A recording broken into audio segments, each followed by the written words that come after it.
नमस्कार दोस्तों। अभी कुछ 2-3 दिनों से गलियों में, बाजारों में भगवान को इस तरह बिकते हुए देखकर बहुत बुरा लगा। क्या तुच्छ मनुष्य भी कभी भगवान को बेच सकता है क्या?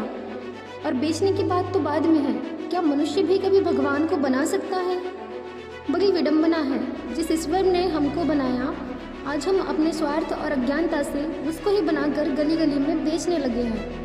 और फिर 10 दिन के बाद 11वें दिन हमें उस मूर्ति को पानी में डुबाकर आ गए और भक्तों की भावना को भी ठेस पहुंचा दी। और उस केमिकल से बनी मूर्ति को पानी में डुबाकर नदी और तालाबों का पानी केमिकल युक्त करके वहाँ के जीवों को भी मार डाला और जनता के पीने के लायक तक नहीं छोड़ा। ये मानवता का उत्थान है या विनाश? और ये सब किया क्यों? क्योंकि गणपति बप्पा मोरिया, अगले बरस तो जल्दी आ, जिससे हम फिर से तेरा व्यापार करें। अब कोई ये कहे कि हम भगवान को नहीं बेच रहे हैं, हम तो उनका स्वरूप बेच रहे हैं। तो भाई, अगर वो मिट्टी की मूर्ति भगवान है ही नहीं तो हम उसकी पूजा ही क्यों कर रहे हैं? फिर कोई कहे कि हम उनका आवाहन करते हैं तो वो मूर्ति में आ जाते हैं। अरे भले आदमी, ऐसा कोई भगवान का विधान है क्या? वो सिर्फ निर्जीव मूर्ति में ही आएगा? वो जीवित चेतन हमारे हृदय में विराजमान नहीं हो सकता क्या? जबकि मूर्ति में ईश्वर होने का कहीं प्रमाण ही नहीं है। बल्कि श्रीमद् भगवद गीता, जो कि गीता प्रेस गोरखपुर से प्रकाशित है, अध्याय नंबर 18 श्लोक नंबर 61 के अनुसार ईश्वर का निवास हृदय में ही है। चलो स्वरूप रख भी लिया, वो हमें भगवान की याद दिलाता है। फिर एक बार ही रखना पर्याप्त था, फिर हर साल रखना क्यों? और अगर घर में स्वरूप पहले से ही था तो फिर अपने स्वार्थवश गणेश जी का इतना बड़ा स्वांग क्यों रच दिया, जुलूस क्यों निकाल दिया? क्योंकि आपका उद्देश्य भगवान का आदर करना, उनको भाव भक्ति से याद करना और उनसे लगन जोड़ना है ही नहीं। और अगर किसी व्यक्ति को इन त्योहारों को देखकर भगवान में भाव बन भी जाए तो जुलूस में दारू पीकर, शस्त्र उठाकर नाचने वालों को और पब्लिक के चंदे को धुएं में उड़ाने वालों को और गणेश विसर्जन में डूबकर हुई मृत्युओं को देखकर उसका भी भक्ति और भगवान से विश्वास ही उठ जाता है। क्योंकि हमारे नकली धर्मगुरुओं द्वारा बताया गया ये कर्मकांड धर्म के नाम पर पब्लिक को जोड़कर वोट बैंक की राजनीति करना है। ये नकली धर्मगुरु और नेता दोनों ही मिलकर जानबूझकर भोली भाली जनता को शास्त्रों के सत्य ज्ञान और देश के संविधान दोनों से अज्ञात रखना चाहते हैं, जिससे जनता इनके बहकावे में फंसी रहे। और ये धर्मगुरु बताएंगे भी क्या, क्योंकि इनको स्वयं शास्त्रों का ज्ञान नहीं है। सच्चा धर्म क्या होता है, ये जानिए। देवी भागवत महापुराण कोड 1133, जो कि गीता प्रेस गोरखपुर से प्रकाशित है, स्कंद 7, इसके पेज नंबर 571 और 572 और न्यू प्रकाशन में पेज नंबर 582 पर लिखा है, वैदिक धर्म ही शाश्वत धर्म है, उसका ही अनुसरण करना चाहिए।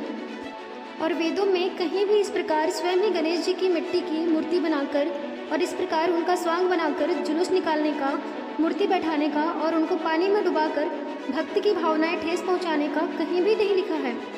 अतः ये हमारे नकली धर्मगुरुओं, जिनको शास्त्रों का क ख भी नहीं पता, ये उनके द्वारा चलाया गया सनातन धर्म और वैदिक धर्म के विरुद्ध आचरण है, जो धर्म और मानवता का नाशक है। जबकि पवित्र वेदों, जिसमें कि सामवेद संख्या नंबर 822 और गीता जी अध्याय नंबर 17 श्लोक 23 में आदि गणेश भगवान को याद करने का सिर्फ 3 मंत्रों का जाप बताया है। और वो मंत्र यजुर्वेद अध्याय नंबर 40 मंत्र 10 से 13 और गीता जी अध्याय नंबर 4 श्लोक 34 के अनुसार धीरा नाम मतलब कि तत्वदर्शी संत सदगुरु ही देता है।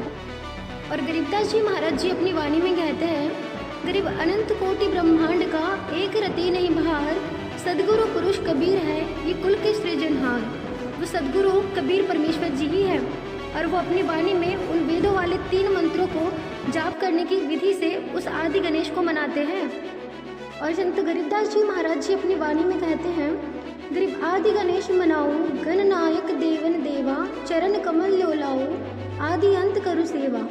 और उनके नाम जपने की विधि बताते हुए कहते हैं, कबीर श्वासों श्वास में नाम जपो, व्यर्थ श्वास मत खो, ना जाने इस श्वास को फिर आवन हो कि न हो। युगन युगन हम कहते आए, भव सागर से जीव छुटाए, कर विश्वास श्वास को पेखो, या तन में मन मूर्ति देखो।